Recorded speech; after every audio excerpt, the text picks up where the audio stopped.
नमस्कार, आप देख रहे हैं सिटी पोस्ट लाइव और मैं हूं दीपक शर्मा। हमारे साथ हैं इंजीनियर मयंक। ये मोकामा विधानसभा क्षेत्र में जन सुराज के लिए काम करते हैं, जन सुराज के लिए लड़ते हैं। अब इन्हें पुलिस ने गिरफ्तार कर जेल भेज दिया। इन पर आरोप था कि ये थाने जाते हैं, पंडारक थाने, और पंडारक थाने में जाकर पुलिस कर्मियों को पीटते हैं। अब हम इनसे समझेंगे कि यही पुलिस है, मोकामा विधानसभा क्षेत्र के पुलिस, जिस पर आरोप लगा था कि जब अनंत सिंह और सोनू मोनू गैंग के बीच गोलीबारी हुई थी तो यह पुलिस वहां से भाग खड़ी हुई थी। इसी पुलिस पर आरोप लगा था कि मोकामा में जब एक महिला के घर में घुसकर दांत उखाड़ लिए गए थे तो उस महिला की मदद करने से पुलिस ने इनकार कर दिया था। अब यही पुलिस अपने थाने गुहार लेकर आए एक व्यक्ति को इसलिए जेल भेज देती है क्योंकि आरोप लगता है कि वह व्यक्ति अपनी फसल जो चोरी चली गई थी उसकी बरामदगी का गुहार लेकर थाने पहुंचा था। तो क्या कुछ है मामला, हम ये समझते हैं इंजीनियर मयंक से। आप बताइए हमें पूरी बात कि क्यों जेल भेजा गया आपको, क्या कहानी है। सबसे पहले तो मैं जितने भी दर्शक मुझे देख रहे हैं उनको नमस्कार। और मुझ पर आरोप था, सारे अखबार ने ये छापा कि मैं थाने गया और थाने जाके मारपीट और गाली गलौज किया। 37 दिन से मैं जेल में था और जेल में इस बात को मैं नोटिस कर रहा था कि न्यायालय में क्या हो रहा है। न्यायालय में कुछ भी प्रूफ नहीं कर पाई जो पुलिस है। और पुलिस का देखिए काम क्या रह गया। पुलिस का काम रह गया है हमारे क्षेत्र में जो गरीब जनता है उससे पैसे ऐंठना, और जब कोई कांड होता है तो उस कांड में पुलिस साइड में खड़ी रहती है। जब कांड हो जाता है तब पुलिस वहाँ जाती है। और नीतीश कुमार जी का एक हैबिट देख लीजिएगा आप, जनता भी इसको, मैं तो कहूँगा ही अपना पक्ष, लेकिन जनता जो है वो जानती है इस बात को कि नीतीश कुमार क्या कर रहे हैं कि अपनी छवि को बरकरार, सुशासन बाबू का छवि बरकरार रखने के लिए पुलिस को इतना फ्री हैंड छोड़ दिए हैं कि अपराधियों से तो दूर भागती है पुलिस, लेकिन आम जनता जब थाना जाती है या कोई मामला उसका रहता है तो उसमें उसको फंसाने का काम करती है। मैं जब थाने गया अपने फसल लूट के केस को लेकर तो 14 तारीख को मेरे पिताजी और मेरे चाचा जी दोनों गए थे कि फसल लूट हो सकती है, एंटिसिपेशन है कि हो सकता है। तो उसमें थाना शांत रहा, फसल को लूट होने दिया 15 तारीख को। उसके बाद जब दोबारा गए 18 तारीख को कि एफआईआर जो है रजिस्टर किया जाए इस पे, तो उस पर कोई एफआईआर नहीं रजिस्टर किया गया। बजाबते हम लोगों ने कुछ सबूत भी प्रस्तुत किए जो भी हमसे बन पड़ता था। ये सब काम पुलिस का है कि कुछ भी होने से पहले अगर कोई बता रहा है तो काम पुलिस का है कि उस पर छानबीन करे, उस पर ज़रूरत पड़ने पर अरेस्ट भी किया करे अगर अरेस्ट करने का धारा है।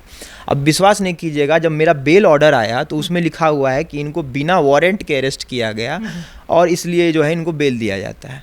तो न्यायालय तो अपना काम सही से कर रही है, लेकिन पुलिस जो है अपने शक्तियों का बेजाय फ़ायदा बिहार में उठा रही है।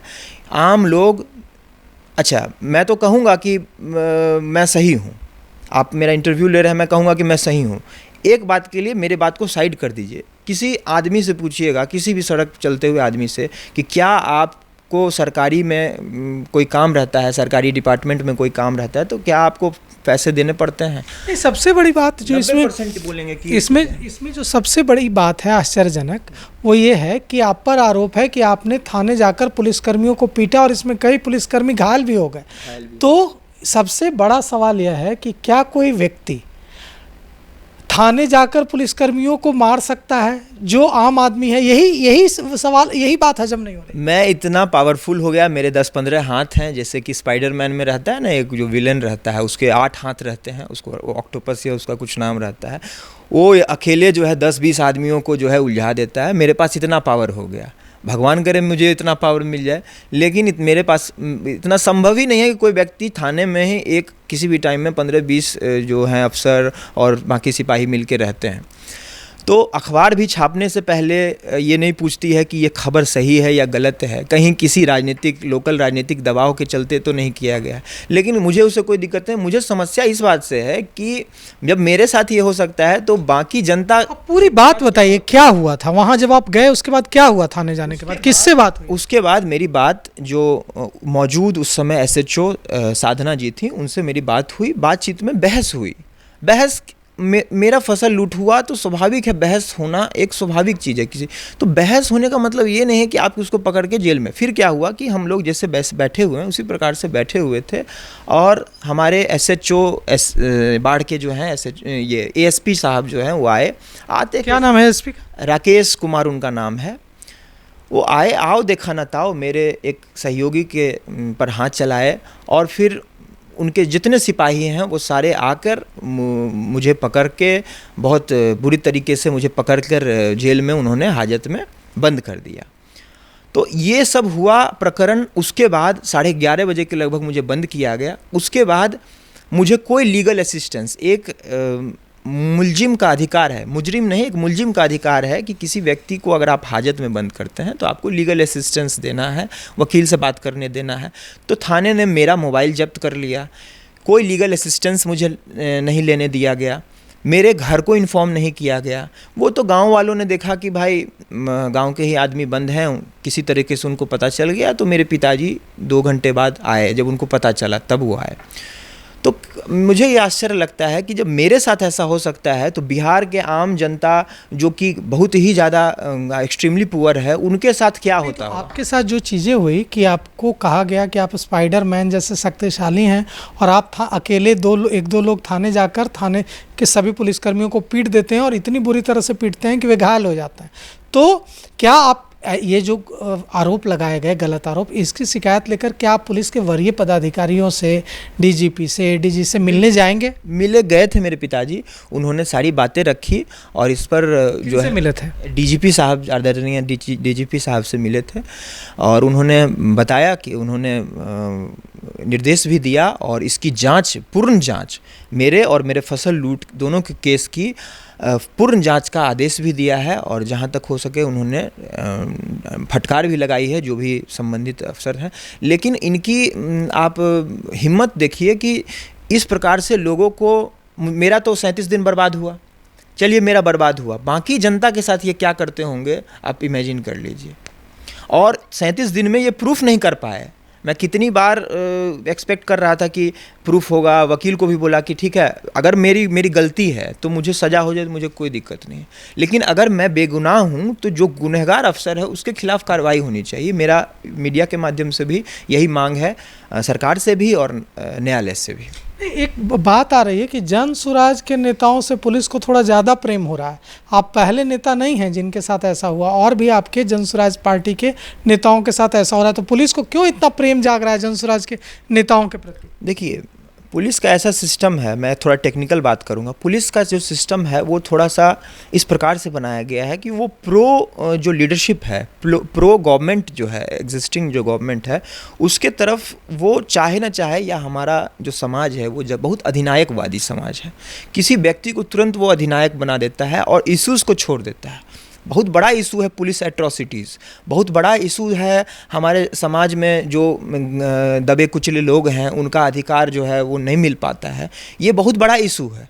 लेकिन उस इशू को दरकिनार करते हुए पुलिस जो है बस वो अपने ऊपर जो उनके अधिकारी हैं उनके सुनते हैं, उनके अधिकारी जो सबसे ऊपर जो हैं उनको सुनते हैं, और वो फिर पॉलिटिशियन जो बहुत बड़े पॉलिटिशियन उनको सुनते हैं। तो ये एक सिस्टम बहुत ही बेकार सिस्टम बनाया गया, इसको थोड़ा सा एक प्रोफेशनलिज्म की तरफ ले जाना पड़ेगा। अब जैसे CCTV है, तो जज ने मांगा कि आप CCTV दीजिए, तो पुलिस की कैसे औकात हो गई कि वो जज के CCTV के मांग को, अभी तक इतने दिन हो गए, उसको तो जज के CCTV के मांग को देना चाहिए था। आप बिलीव नहीं कीजिएगा, 40 दिन होने वाले हैं, अभी तक CCTV नहीं पहुंचा है। तो who has given them right to deny the order of जज? बट सिस्टम चल रहा है इसी प्रकार से। तो आपके कंधों पर तो जिम्मेवारी है ना लड़ने की। अब जन सुराज बात कर रहा है कि हम पुलिस एट्रोसिटीज़ से और अपराधियों के एट्रोसिटीज़ से, दोनों से बिहार की जनता को बचाएंगे, और जन सुराज के नेताओं के खिलाफ ही पुलिस इस तरह के एक्शन ले रही है। और भी आपके एक पार्टी के नेता जो एक मामले में एक किसी व्यक्ति की पैरवी करने गए थे, उनके खिलाफ पुलिस ने कार्रवाई की थी इसी तरह की। तो ऐसे में जन सुराज के नेता तो अब डरेंगे किसी मामले को लेकर पुलिस में जाने से? बिल्कुल नहीं डरेंगे, और डरना भी नहीं चाहिए। मेरा ये बस कहना है कि पुलिस शुड फॉलो प्रोफेशनलिज्म। आप जन सुराज के नेता हों या कोई नेता हो, किसी भी पार्टी के नेता हो, उनको विदाउट एनी बायस जो लीगल प्रोसीजर है उनके थ्रू जाना चाहिए। अगर मुझे बिना वारंट के अरेस्ट किया जा सकता है तो किसी व्यक्ति जो गरीब है उसको तो वो तो कुछ समझेगा ही नहीं, वो तो कभी लीगल मैटर से गुजरा ही नहीं, ना कभी समझता है। उसको तो बस लगता है कि पुलिस आए हैं, सर सर सर करके वो कुछ भी कर सकता है पुलिस। तो ये चीज़ बिहार में बहुत ज़्यादा, आप तो खुद इसमें बहुत ज़्यादा इन्वॉल्व है, मीडिया में है, आपको देखते होंगे कि पूरे बिहार से विभिन्न जगहों से पुलिस पर किसी ने वार कर दिया, किसी ने कुछ कर दिया। तो ये सब बहुत ज़्यादा हो रहा है जस्ट बिकॉज कि police is not following the professionalism, ये बहुत ज़्यादा हो रहा है। तो क्या क्या मांग है हम लोग जो है इस पर हम लोग जो है ये कर रहे हैं, मैं खुद ये कर रहा हूँ अपने मैटर, मेरा मैटर तो खैर अभी अंडर सब जुडिस है, लेकिन जनरली मैं मीडिया से यही मांग करूंगा कि पुलिस को प्रोफेशनलिज्म की तरफ, जो बड़े अफसर हैं जो पुराने हैं वो कर रहे हैं, लेकिन जो नए नए आए हैं जिनको थोड़ा सा ट्रेनिंग का अभाव है, जिनको जानकारी भी बहुत सारे अफसर को नहीं है, तो वो सब जो है उनको एक ट्रेनिंग के थ्रू गुजारना चाहिए, ताकि वो कैसे ग्रामीण क्षेत्र में और शहरी क्षेत्र में किस प्रकार से जो आम जनता से इंटरेक्ट करेंगे। इसके लिए अगर हमारी सरकार भी आती है तो हम इसके लिए बजाबते एक अभियान चलाएंगे कि कैसे पुलिस जो है प्रोफेशनलिज्म को फॉलो करे। और अपराधी हैं तो आप अपराधी को पकड़ रहे हैं तो ठीक है, आपको थोड़ा टाइट होना पड़ेगा, लेकिन इसका मतलब ये नहीं कि आप प्रोफेशनलिज्म को छोड़ देंगे। आम लोगों के साथ तो अच्छा व्यवहार करना होगा ना। बिल्कुल, आप बिलीव नहीं, अभी तो पुलिस को सहयोग नहीं मिल पाता है ना आम लोगों का। बिल्कुल, मेरे एक मित्र हैं, वो चाइना काफ़ी व्यापार के लिए आते जाते रहते हैं, तो वो कहते हैं कि चाइना में जो लोकल पुलिस है वो उसके पास डंडा भी नहीं रहता है, और स्कूल का जो कॉलेज का जो ग्रेजुएट है उसके साथ उसका इंटर्नशिप, ग्रेजुएट का इंटर्नशिप होता है और उसके साथ में रहता है। मतलब 50% लोग जो हैं ग्रेजुएट जो हैं वो पुलिस की वर्दी में रहते हैं उनके साथ में, और उनका काम बस यही रहता है कि जो आम लोग हैं उनसे पूछना कि क्या आपको कोई दिक्कत हो रही है, are you facing any problem, इस प्रकार से लोगों को ईज पर लाते हैं। हमारे यहाँ जो सिंघम मूवी आई है, लोग उसको, जो छोटे मोटे सिपाही हैं उसको, मुझे हंसी आती है कभी कभी, मैं तो इतने दिन जेल में रहा, जनता के लिए रहा, लेकिन मुझे हंसी आती है कि वो अपने आप को सिंघम समझने लगते हैं। उनको लगता है कि जब मैं पैरे से मारूंगा तो जो है 2 गाड़ियाँ इधर नाचेंगी और 2 गाड़ियाँ उधर नाचेंगी। तो ये साइकोलॉजिकल कॉन्सेप्ट उनके दिमाग में मीडिया के, टीवी के माध्यम से भी, जो मूवीज़ हैं उनके माध्यम से पहुंच गया है, जो कि फॉल्स नैरेटिव है। पुलिस को ये नैरेटिव कभी फॉलो नहीं करना चाहिए, सिंघम नैरेटिव। हाँ, जहाँ स्ट्रिक्टनेस ज़रूरी है, जहाँ क्रिमिनल एक्टिविटी हो रही है उसको तो बिल्कुल कर्ब करना पुलिस का यही काम ही है, लेकिन आम जनता को परेशान करना। और सबसे बड़ी बात मैं कहूँगा कि मेरा फसल लूट हुआ, फसल चोरी हुआ, और उसका खबर जो है मीडिया में उतना हाईलाइट नहीं हुआ। इसके अलावा मोकामा क्षेत्र में जितने भी खबर होते हैं जो कि अननेसेसरी हैं वो सारे हाईलाइट हो जाते हैं। इसके अलावा जब मैं अपना फसल, जो भी राय हम लोग का बचा हुआ ज़मीन का हुआ था, उसको मैं जब बेचने के लिए व्यापारी आया हमारे यहाँ, तो बोला कि सर आपका तो राय ले ही रहे हैं, हम पंडारक थाना जो है वो भी अपना राय जो है 300 बोरा हम उसका खरीदे हैं। अब बताइए कि थाना जो है, पुलिस बेच रही है राय, पुलिस बेच रही है राय, ये बस सुन के मुझे कहाँ से आया? ये तो बड़ा खुलासा है, कहाँ से आया पंडारक पुलिस के पास राय? बताइए। जैसे पुलिस किसी ने फ़ोन किया कि हमारा जो है ऐसा ज़मीन विवाद है, पुलिस वहाँ गई, पुलिस पूछती है कि ठीक है क्या दोगे। पुलिस सबसे पहला सवाल पूछती है क्या दोगे, दोनों पार्टी से अलग अलग ले जाके पूछती है क्या दोगे, और किसी ने अगर पैसा दे दिया तो दे दिया, किसी के पास पैसा नहीं है तो ठीक है राय ले जाइए, राय ले जाइए, 20 बोरा राय ले जाइए, 50 बोरा राय ले जाइए, और फिर वो राय व्यापारियों को बेचती है, व्यापारी को बेच दिया। Police is directly involve. मैं बहुत बड़ा बात बोल रहा हूँ, इस पर तफ्तीश होनी चाहिए, और मैं तो आम आदमी हूँ, मैं तो तफ्तीश करूँगा नहीं, ये काम पुलिस का है, लेकिन police is itself involve in this type of activities. ये किसी भी तरीके से एक लोकतंत्र में, एक सभ्य समाज में जहाँ की पुलिस का जिम्मेदारी है कि ये सबको कर्ब करना, वो पुलिस इज इटसेल्फ इन्वॉल्व, ये सब चीज़। तो आपने सुना कि कैसे पुलिस, पंडारक पुलिस, मोकामा विधानसभा क्षेत्र में पंडारक थाना है, यहाँ की पुलिस राय बेच रही है। अब पुलिस के पास राय कहाँ से आया?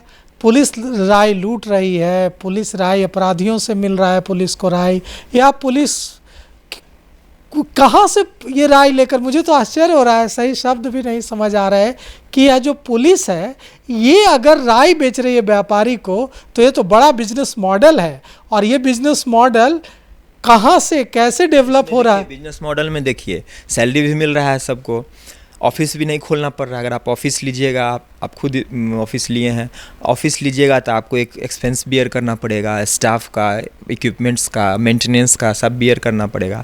लेकिन ऐसा मॉडल है कि इसमें आपको कुछ भी बियर नहीं करना, सब कुछ जो है आपको सरकारी है।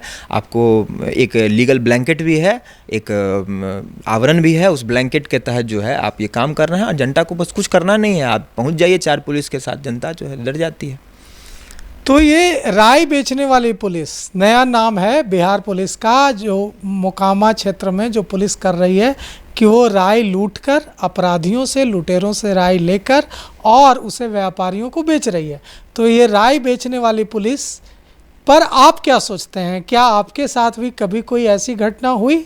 अगर हुई तो हमें कमेंट में लिखकर ज़रूर बताइएगा, हम उसके बारे में भी खबर पुलिस प्रशासन के सीनियर अधिकारियों तक पहुंचाएंगे। तो फिलहाल इस खबर में इतना ही। आगे की खबरों के लिए देखते रहिए सिटी पोस्ट लाइव। शुक्रिया।